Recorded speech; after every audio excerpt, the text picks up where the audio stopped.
Welcome to Rise and Shine Daily Business Tech Boost with me, Charly Leetham. If you're a small business owner looking to simplify technology and get real, actionable advice from someone with 35 years of IT experience, you're in the right place. Every episode, I'll dive into tools and systems like email, CRM, marketing and tracking, and break them down into bite-sized tips you can use right away. Your time is valuable, so let's get straight to the point. It's time to work smarter, not harder. Rise and shine, it's your daily dose of business tech inspiration with me, Charly Leetham. Today is topic number 409, and I'm going to talk about protecting your website from spam, and specifically protecting the forms on your website from spam.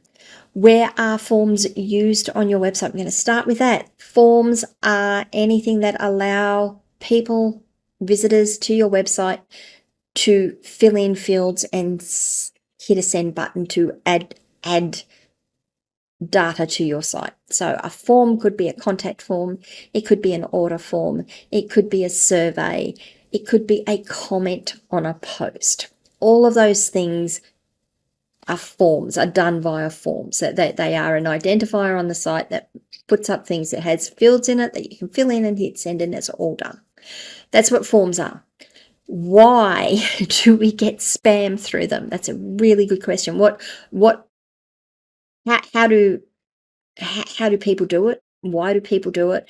And how can we protect from it? All right, let's talk about why people do it, or why it gets done. I keep saying people.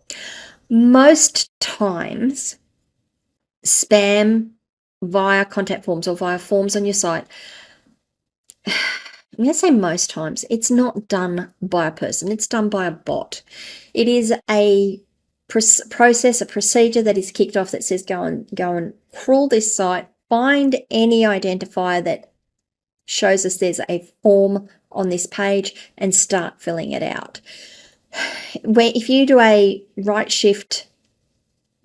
click on a web page and do view source, you'll see that there's a whole heap of HTML and CSS gobbledygook, scripts gobbledygook on the page. People like me can read that stuff, and bots can absolutely read that stuff. And what it does is it scans through the page. It says find the form tag identifier. Okay, we've got the form tag identifier.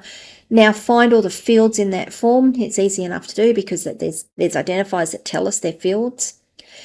Now, if the field has a name of this, or this, like first name, your name, use this selection of data and choose one, randomize it, choose one, throw it in that field. If the field name is last name, surname, choose a randomized selection from this, or choose a random identifier from this selection, fill it in here. It generally will make up an email address to submit a form. If it's got a commentary field, here's a selection that you can choose to use, randomize it, choose one, put it in there, hit send. Bots can do that. It can do that whether it's a contact form, it can do that whether it's a order form, it can do that whether it's a survey. It typically they will just make up stuff to fill in the fields and send it through to you. Why do they do it? Well, in the terms of contact forms, I believe they do it to try and get you to buy things. If you have a look at the types of comments that come through on a contact form, the spam comments that come through on a contact form, they will be, oh, we can do SEO for you. We can improve your site. We can sell you this stuff. We offer these types of services. You can buy this type of thing. They're trying to market something to you. The fact that they're coming through on a contact form like that would indicate to me that they're really not serious operators, and they're certainly not honest operators. My apologies if people do go to contact forms to do that. I'm not trying to say that everyone does it, but if you're getting a lot of contacts like that, yeah, they're generally not honest operators. They're just trying to see who's going to bite. They may even be scams. For other types of forms, not including comments, the comment forms on the website, but for other types of forms, I think you'll find that they've thinking that they're getting a contact form and they're just trying to fill it in, and they just do what they can to send it through to you because it's a form identifier on the page. Comments are a little different. If it's a comment on a post, what they are generally trying to do is get a backlink from your site to their website. You will see a lot, or get their business, get eyes on their business by promoting it on anyone else's site. So you'll generally see it's, come and visit us on this site. We can do these sorts of things for you. A lot of them will have links in the comments, and those links will give them a backlink to their website. Those are the ones that you really need to be careful of. Notwithstanding that comments can be, contact forms can be scammy. The comments ones are the ones that you probably need to get onto the most quickly, because you are going to bleed your SEO authority out by having links to low quality websites. So that's the reasons they do it. How do we protect against it? People will say to you, you need to have a Captcha on your form. I don't disagree that a Captcha is a reasonable method of protecting against spam. I am going to say that it has its downfalls, it has its problems, and it is not my go-to method for protecting against spam. There's a couple of things that I have found that Captcha do. One is it turns legitimate people off of a percentage of legitimate people off of submitting the form. Why? Because some of them are so annoying and so difficult. The ones that have got, the characters and the letters, characters and the numbers that you have to work out what they are and enter them in the field and then get them wrong. And you just got to keep trying till you get it right, get one that you can actually read and put in. To me, they're the worst. I really dislike them. On mobile devices, they're even worse. Then you get the ones that put up a grid of 9 images and say, choose all the cars. And I look at them and go, is that a car? I can't tell. I can't tell if that's a car. That image is not clear enough for me to tell if that's a car or not. And sometimes it takes you 3 or 4 screens of those to get through the Captcha. Sometimes you get it really quickly. It just depends. They're annoying. They turn people off. The other thing that I have found putting Captcha on a website does is it slows it down. One of the biggest things that I get is my pages aren't loading very quickly. And when I go and do a Google page test and get all their results back, one of the things that it hits is that the Captcha script that Google gives you to put on its your pages to run Captcha is flagged as one of the slowest scripts on the site. For Captcha to work, for Captcha version 3 onwards to work, it has to load on every page, because what the scripting does is it models the visitor's behavior and says, oh, this looks like it's suspect, so we're going to not let them submit the form. You have to have it on every page. It's not like you can just turn it off and only have it on the contact form page or on the page where your comments are. It has to be on every page. So for those reasons, I really shy away from using Captcha as a first point of spam management or spam protection. There's other things you can do. One of the best and one of the most effective methods I have found for spam management is to use a honeypot technique. Most form plugins some form plugins on WordPress actually have a honeypot option now. Gravity Forms has had it 4 years, which is how I found out about it, because I was having no end of problems with spam and saw this thing. I went, what's that? And went and looked it up, learned all about it. Contact Form 7 has a honeypot field, and I believe Elementor has an option to say enable honeypot as well. So what is a honeypot? How does it work? What does it do? A honeypot, as you know, attracts the bees. It sucks in all the bees and gets them stuck in it. That's what a honeypot is in metaphor. Or in terms of a website, when you create a form, you put fields on it. Those fields are visible generally to your visitor. Honeypots, yeah, a honeypot, that's a better way of putting it, puts a hidden field on that form. That hidden field will not show to us as visitors to the site. It's hidden from view, but it does show in the code. You can go into a view source and you can see the hidden field in the code. Bots come along, as I described earlier, fill in the form, get to this field and go, oh, there's a field I've got to fill in, puts in something in that field. May or may not be right, but it puts in something in that field. Then it submits the form. The form code, when it processes that submission, goes, oh, look, that hidden field was filled in. That's not a real person. That's a bot, because that's only visible to bots. So we're going to mark that as spam and move it to the spam folder. It's that simple. Works remarkably well for 90% of the cases, 99% of the cases. There's a few I've had where we've needed to go further. But 99% of the cases, a honeypot will solve most of your issues. For WordPress websites, I also use a plugin called Zero Spam. There is Zero Spam for WordPress, which I would recommend that you install on everything.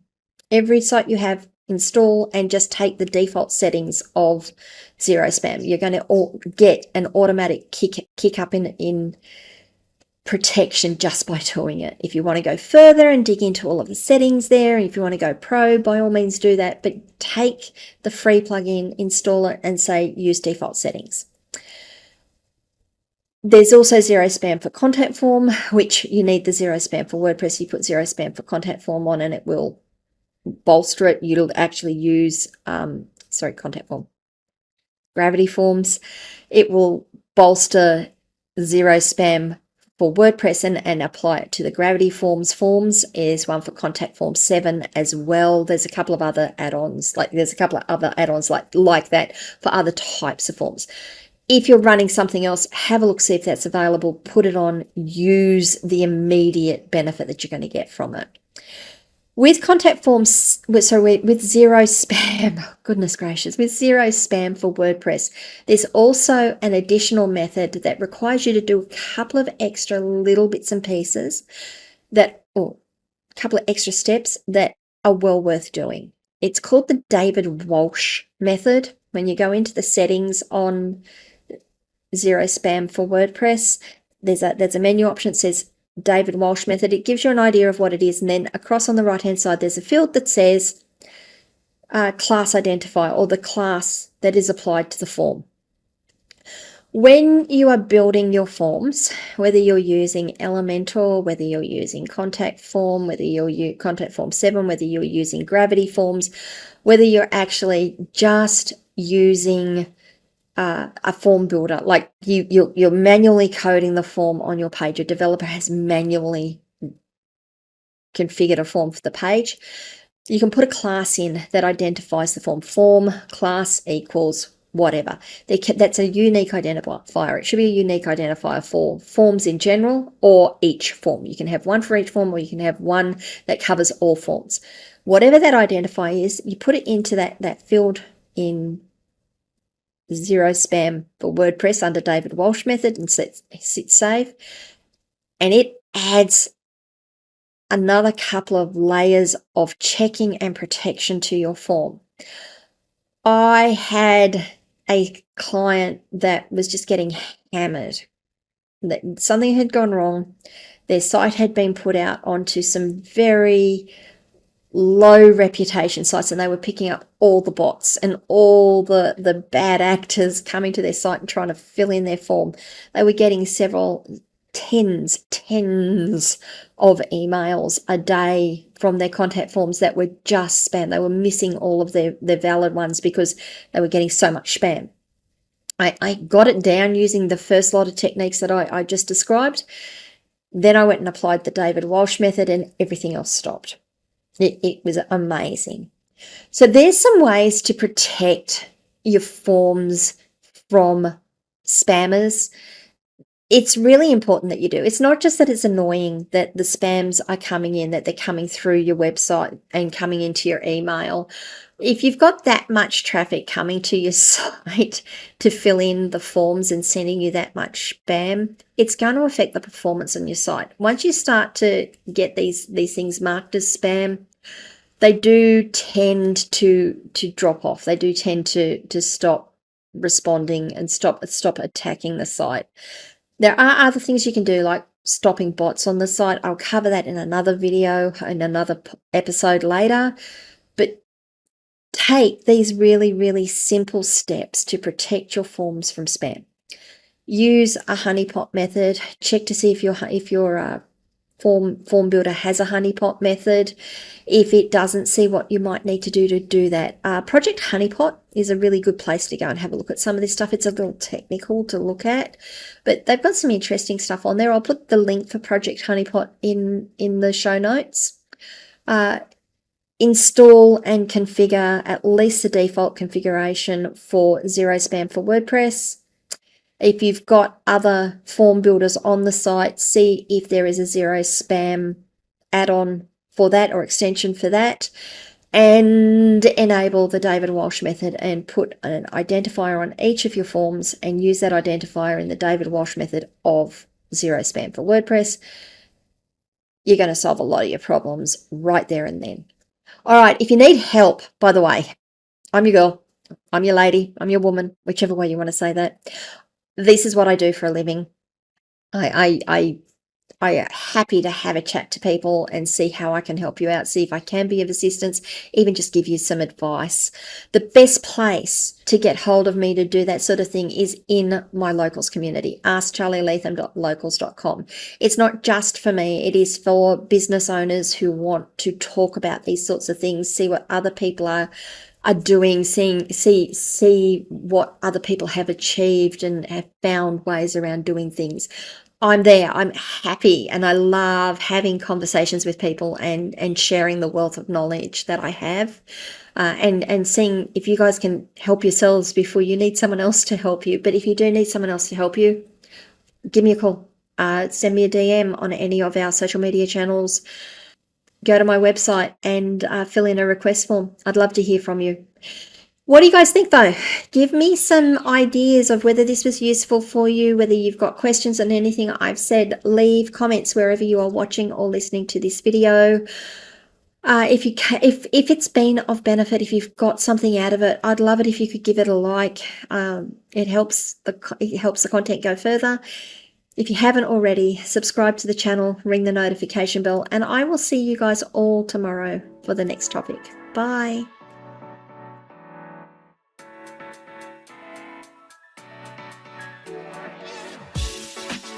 Hey there, thanks so much for tuning in to Rise and Shine, your daily business tech boost. I hope today's episode gave you some actionable insights that will make your business tech work smarter for you. If you found value, be sure to subscribe, leave a review, and share it with other small business owners who could use a daily boost. For more tips, tools, and resources, visit www.askcharlyleetham.com. Until next time, keep rising, keep shining, and let's make tech simple together.